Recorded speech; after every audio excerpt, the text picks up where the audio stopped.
Every year, blast furnaces across the United States give birth to over 30 million tons of pig iron.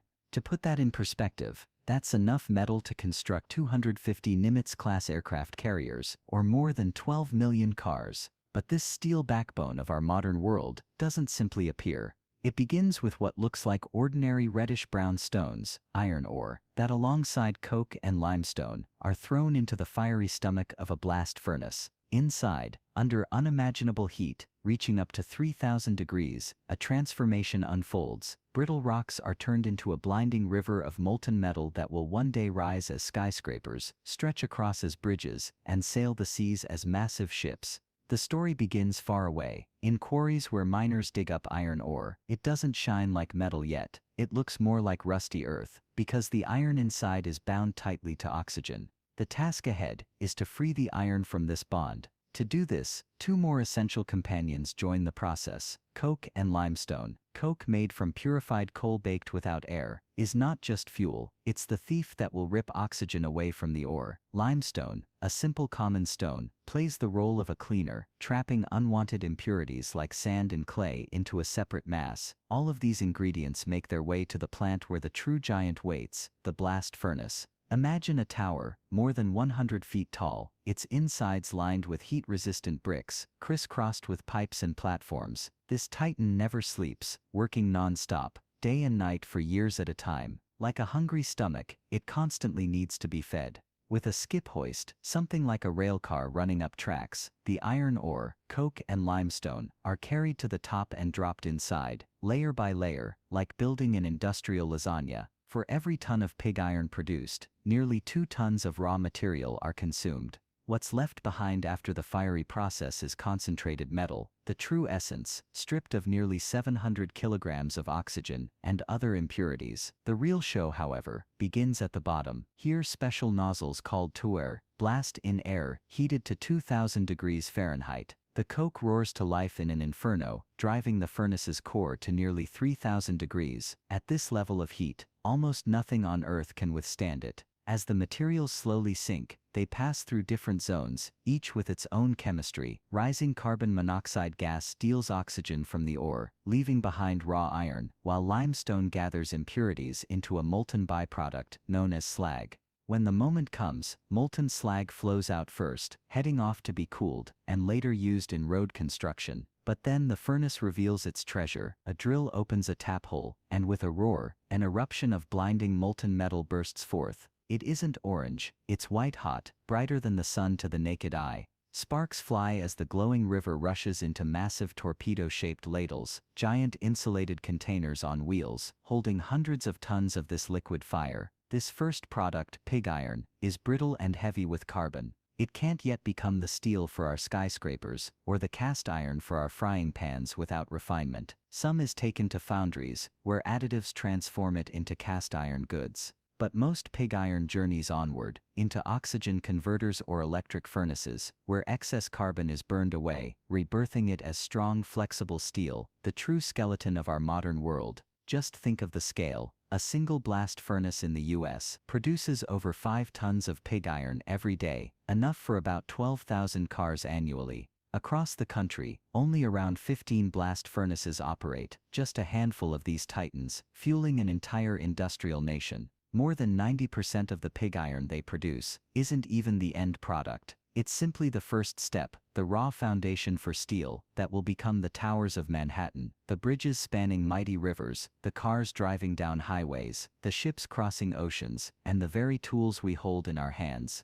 The story of fire and stone doesn't end here. From the fiery rivers of molten iron, industries have learned to create not just steel, but also byproducts that shape our daily lives. Take mineral wool for instance, a material known as the stone sweater for houses. Every year, the United States produces millions of tons of this insulation, valued at more than $4 billion, made from volcanic basalt and recycled slag from those same blast furnaces. It undergoes its own fiery rebirth in cupola furnaces. At 2,700 degrees, hotter than natural lava, basalt and slag melt and transform into golden threads, spun into fibers thinner than human hair. The result? A fluffy, fireproof, sound-absorbing material that keeps homes warm, quiet, and safe, an industrial cotton candy spun from stone, and the chain of industrial transformation doesn't stop there. Consider particle board, the backbone of modern furniture and construction. Over 108 million cubic meters are produced globally each year, recycling 16 million tons of wood waste. What was once discarded, shavings, sawdust, and even old furniture, now becomes sleek, durable boards. Through a process of chipping, drying, resin bonding, and hot pressing, the waste is pressed into 3-layer sandwiches with smooth outer layers and a strong inner core. It's a material born from trash, reshaped into tables, shelves, and cabinets, a recycling revolution that saves forests and fuels sustainable design. From ore to steel, from slag to insulation, from wood waste to furniture, one truth emerges. Industry has mastered the art of transformation. Nothing is wasted, and everything can be reborn. Behind the fire, the roar, and the blinding glow lies a story of human ingenuity, a relentless drive to shape the raw chaos of nature into the ordered skeleton of civilization. Each spark, each molten river, and each board or roll of insulation is not just material, it's a piece of the modern world, forged in fire, reborn through innovation, and destined to build the future. Inside the massive press, the wood chip mass is subjected to two unstoppable forces. First, enormous pressure, tens of kilograms per square centimeter, compresses the chips so tightly that not a single void remains between the particles. At the same time, the heated plates of the press, scorching at nearly 400 degrees Fahrenheit, transfer their heat deep into the mat. That heat sparks a chemical miracle. The resin begins an irreversible polymerization process. What was once a liquid glue instantly transforms into a rock-hard polymer, binding millions of wood particles into a single unified structure. Within minutes, a loose mat becomes a hot, solid, and completely monolithic particle board. But this transformation doesn't end here. Over 1 million marine creatures, along with countless birds and land animals, lose their lives each year because of plastic waste. What's most shocking is that the majority of this destruction comes from the things we casually use every single day, like the plastic bottle you might be holding right now. It may look simple, but the story behind how it's made and where it ends up is far more complex than most of us realize. The journey of a single plastic bottle begins deep underground, long before it ever reaches your hands. To create it, we drill for crude oil and natural gas, fossil resources that took millions of years to form. When ancient marine organisms and plants died, their remains sank into ocean beds or were buried beneath layers of soil and rock. Over unimaginable stretches of time, pressure and heat transformed that organic matter into the oil and gas we now extract to power our world and manufacture everyday items. But among all those items, plastic bottles remain one of the most common. To reach these fossil resources, towering drilling rigs are built, some rising as tall as a 30-story building. Offshore rigs push drill bits through layers of rock and sediment, sometimes thousands of feet deep, to tap hidden reservoirs of oil. Once crude oil and gas are pumped out, pipelines send them to refineries. Inside these massive facilities, oil is heated to over 600 degrees Fahrenheit in giant distillation towers. These columns, which can stretch 200 feet into the air, separate crude oil into its many components. One of those components is naphtha, a light hydrocarbon mixture and the essential building block of plastics. Although only about 4% of the world's crude oil is used for plastics, that small fraction has transformed modern life. From packaging and clothing fibers to electronics and medical equipment, plastics have become indispensable, and it all starts with naphtha. Naphtha undergoes a process called cracking. Exposed to extreme heat, sometimes hotter than 1,400 degrees Fahrenheit, it breaks down into smaller molecules called monomers. Ethylene and propylene are among the most important of these, as they form the backbone of common plastics, like PT used for bottles, PT used for films and wraps, and PT used for caps and containers. These monomers are purified and then sent to undergo polymerization, where individual molecules link together into long chains called polymers. This is the stage where chemistry becomes industry, turning invisible molecules into solid usable plastic. After polymerization, the substance is cooled and shaped into uniform pellets called nurdles. These small rice-sized beads may look harmless, but they are the starting point of the entire plastics industry. Every year millions of tons of nurdles are produced, packed into giant sacks, and shipped around the world to be melted and shaped into the objects we use daily. Damage to ecosystems. The other leads to renewal, sustainability, and innovation. The choice of which path a bottle takes doesn't happen in a factory, it happens in our hands, at the moment we decide whether to throw it away, recycle it, or find another use for it.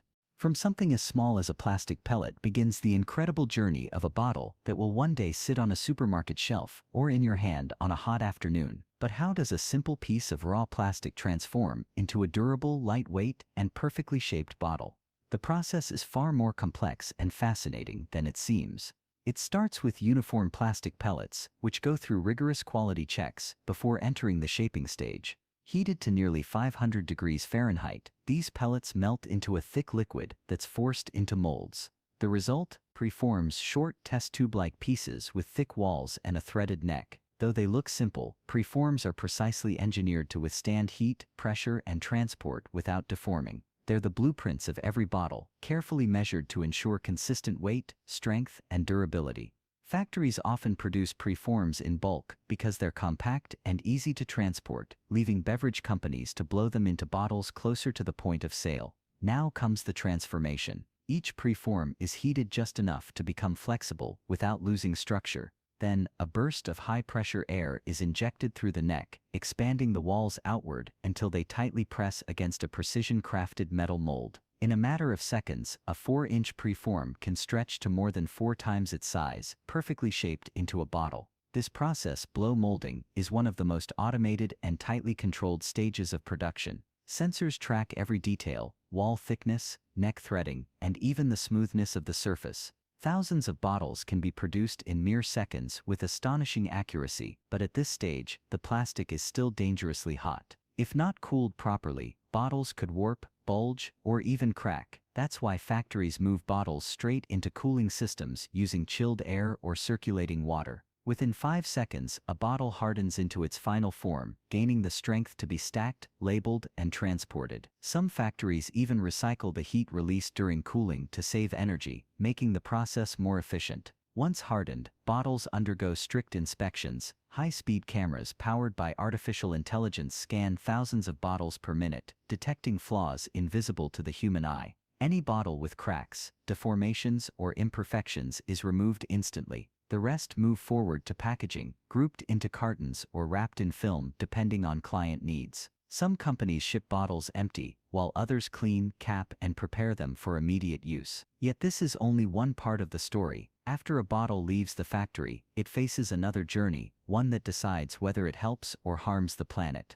Most bottles are used only once, discarded within hours. In nature, though, they can linger for more than 4 centuries before breaking down. That's why recycling is critical. In the United States alone, recycling plants process more than 1.8 billion pounds of PET bottles each year. And yet, that's just 30% of the total produced. Millions still end up in landfills or floating in oceans. When bottles are recycled, they're cleaned, stripped of labels and caps, then compressed into bales. At specialized facilities, they're shredded, melted, and turned back into pellets. These recycled pellets can re-enter the bottle-making cycle or be transformed into something entirely different, from textiles and sneakers to construction materials. In fact, recycled PET uses up to 60% less energy than producing plastic from scratch, reducing CO2 emissions while giving new life to old products. So next time you hold a bottle of water or soda, remember its journey. From a tiny pellet to a perfectly shaped container on the environment for centuries. If you enjoyed this deep dive into the hidden world of manufacturing, don't forget to like this video, share your thoughts in the comments, and subscribe for more fascinating stories of how everyday products are made.